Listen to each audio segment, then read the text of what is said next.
Um tema que chama a atenção de toda a sociedade, que envolve talvez aí mais de 60%, 70% da população do Acre. A casa própria, o sonho da casa própria. Casas que são de programas como Minha Casa Minha Vida, A Cidade do Povo e outros conjuntos habitacionais que são obras do governo do estado com o governo federal. Eu recebo em nossos estúdios o secretário de Habitação do Estado, engenheiro Rostênio Souza. São muitas as perguntas dos nossos internautas sobre as inscrições, sobre as prioridades, sobre a fiscalização acerca de quem realmente precisa daquela casa, que muitas vezes os próprios internautas dizem aqui que pessoas que não precisam acabam sendo beneficiadas. Como é feita essa fiscalização? O Rostênio vai nos falar sobre isso hoje. Secretário, boa noite. Boa noite, Alain. Tudo bem? Tudo bem, graças a Deus. O secretário é funcionário de carreira da Secretaria de Habitação, foi um dos fundadores desta secretaria em 2007, a convite do então secretário de Planejamento Gilberto Siqueira. Isso se deu no governo Binho Marques e ele assumiu a função há pouco mais de um ano, há cerca de um ano, e vem desempenhando esse papel. Secretário, em primeiro lugar, hoje aconteceu a entrega na verdade ontem, 16 unidades habitacionais no loteamento Samambaia. São unidades que estão dentro do PAC 1, o Programa de Aceleração do Crescimento do Governo Federal. E as famílias priorizadas, elas são famílias daqueles assentamentos precários, parte da Vila Ivonete, parte da Isaura Parente e bairro Nova Estação. Queria que o senhor me falasse da entrega dessas unidades, que aconteceu ontem, na quinta-feira, e de quantas casas ainda serão entregues deste loteamento Samambaia, secretário. Ok. Bem, o loteamento Samambaia são apenas 16 unidades habitacionais no modelo sobrado geminado, né, que foram para as pessoas que habitavam ali o córrego, o curso d'água do Igarapé Fundo, onde nós fizemos uma grande intervenção urbanística, estamos fazendo, né, agora estamos com a obra bem adiantada, com previsão de conclusão até começo de junho. Então, essas famílias, no início da intervenção, que ainda foi no governo Binho Marques, quando a gente começou essas obras de urbanização, né, que faz parte de uma recuperação ambiental, implantação de estrutura, remoção e relocação dessas famílias que moravam de situação insalubre, em palafitas, em cima dos córregos. Então, muitas dessas famílias foram reassentadas em novas unidades habitacionais, em loteamentos, cercado com toda a infraestrutura oferecido pelo governo do estado, na época do governador Binho Marques, e dando continuidade agora ao nosso governador Tião Viana. Então, essas 16 unidades habitacionais são de parte dessas famílias remanescentes. Outras partes já foram reassentadas em outros loteamentos nossos. Essas eram famílias remanescentes que ainda aguardavam essas unidades habitacionais, que houve uma demora por conta de interrupção de obra, rompimento de contrato com algumas empresas que estavam executando e não conseguiu concluir. Aí tivemos que refazer novas licitações, contratar novas empresas e agora demos continuidade no governo do governador Tião Viana e entregamos 16 unidades agora para essas famílias que viviam ali em condições precárias, num local nobre da cidade, num local central da cidade, porém viviam muito mal, né? Adjacente num bairro ali de classe média alta, que é o Village. Então o governo dispunha de um terreno ali e a gente, para adquirir terreno, tinha que comprar, desapropriar. Então ali a gente assentou 16 famílias que continuam morando próximo ao local de onde moravam, mas agora numa situação de inclusão social bem mais confortável, porque estão numa casa com qualidade, cercado de infraestrutura e próximo de todos os equipamentos públicos que oferece ali, como teatrão, Hemoacre, né, laboratórios de análise clínica, todos os serviços de infraestrutura que estão ali próximos. E as casas antigas, as casas nas áreas precárias, elas todas serão demolidas? Já foram? Já foram removidas, né? Hoje nós estamos com a fase de urbanização da canalização. Nós já fizemos toda a canalização do leito do curso d'água, que é o Igarapé Fundo, que compõe a ZAP 3, que a gente chama de ZAP 3 Igarapé Fundo, Nova Estação, né, que vem do bairro Nova Estação, compreende também parte do Vila Ivonete e também parte do Isaura Parente. Então, essa urbanização chamada de ZAP 3, nós estamos já com a fase de conclusão, onde estamos só aguardando agora o início da estiagem novamente, para fazer toda a parte de urbanização e aí sim a conclusão dessa obra. Secretário, muitas pessoas que fizeram suas inscrições já em 2012, 2013, algumas delas esperam pelaquela visita do assistente social em suas casas para fazer a verificação em loco, se a família obedece os requisitos da Lei 11.977, no seu artigo 3º, que coloca exatamente as prioridades. Quem é que tem prioridade para a aquisição da casa no Minha Casa Minha Vida? Principalmente as pessoas que são beneficiárias dos programas de redistribuição de renda como Bolsa Família.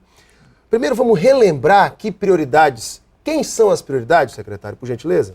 Olha, a Lei 11.977, a portaria também 610 de 2011 do Ministério da Cidade, estabelece as prioridades das famílias a ser contemplada com o programa Minha Casa Minha Vida ou o programa com recurso do governo federal da parte de produção de habitação, seja o Promoradia, o PAC vinculado ou Minha Casa Minha Vida direto. Então, essas prioridades estão estabelecidas no artigo 3º da 11.977 e nós temos que cumprir essa lei, nós temos que cumprir. Quais são as prioridades? Vamos lá. São famílias residentes em área de risco insalubre que tenham sido desabrigadas. Ou seja, a primeira prioridade são as áreas de risco e pessoas que estão desabrigadas. Exatamente. Muito bem. Muitas delas, por exemplo, no aluguel social, aguardando a casa. Exatamente. Outras são famílias com mulheres responsáveis pela unidade habitacional. Ou seja, as mães, ou mãe solteira, ou mãe separada, que tem muitos filhos, elas são a segunda prioridade. Exatamente.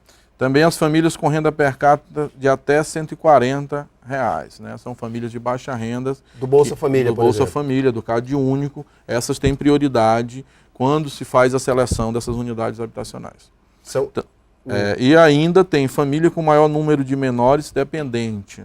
Então, se você tem uma família que ela é uma mulher responsável pela família e ela tem um grande número de dependentes menores de 12 anos, essa família tem prioridade também. São essas as quatro prioridades? 5?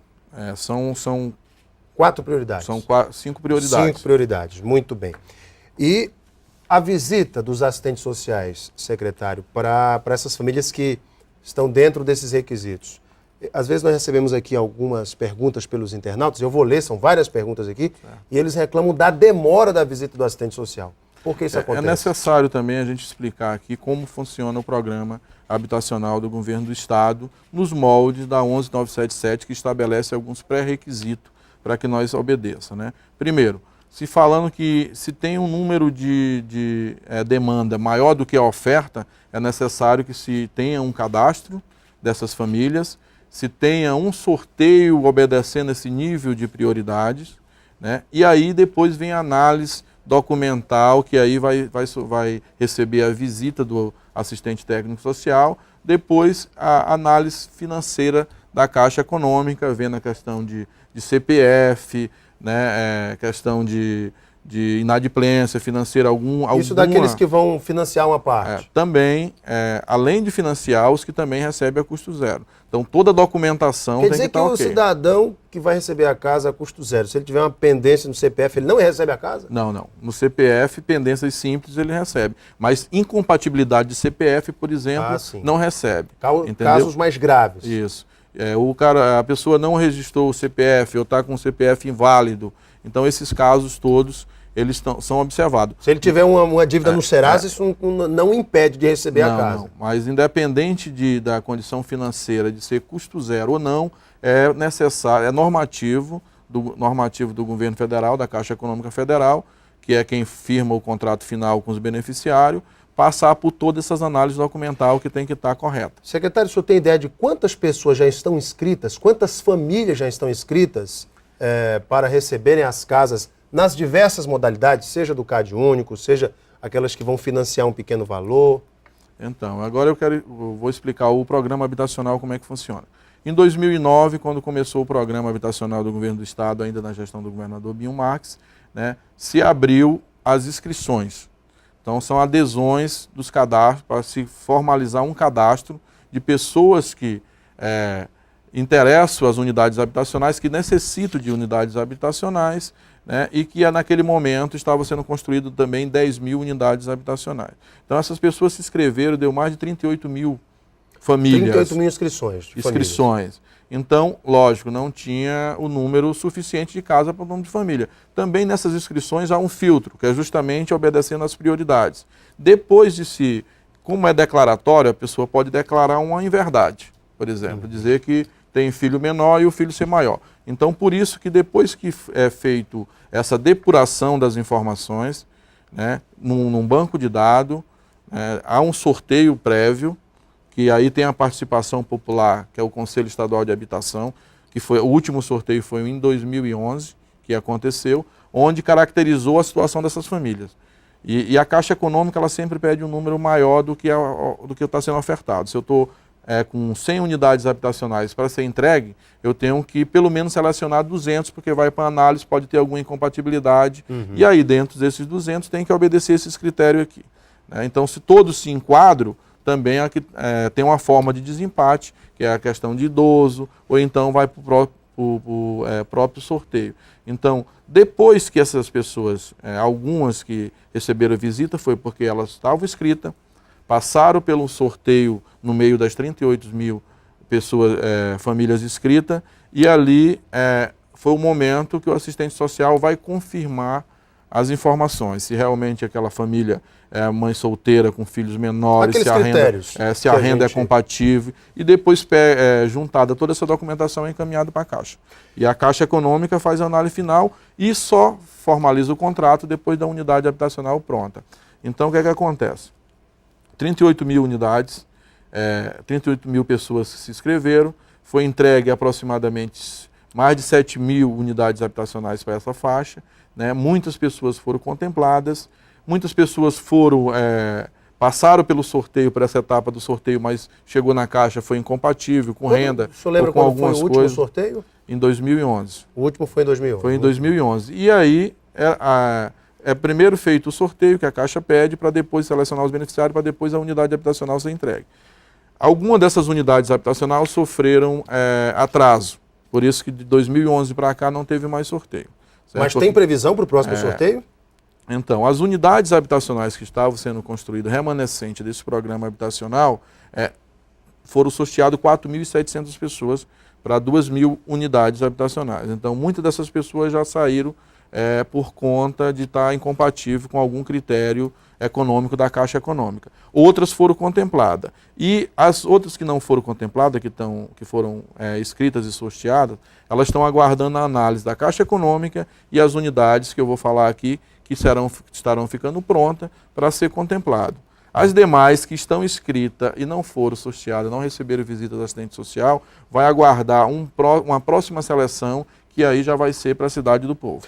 Cidade do Povo é o tema do próximo bloco. Muitas perguntas, pessoas fazendo aqui suas perguntas.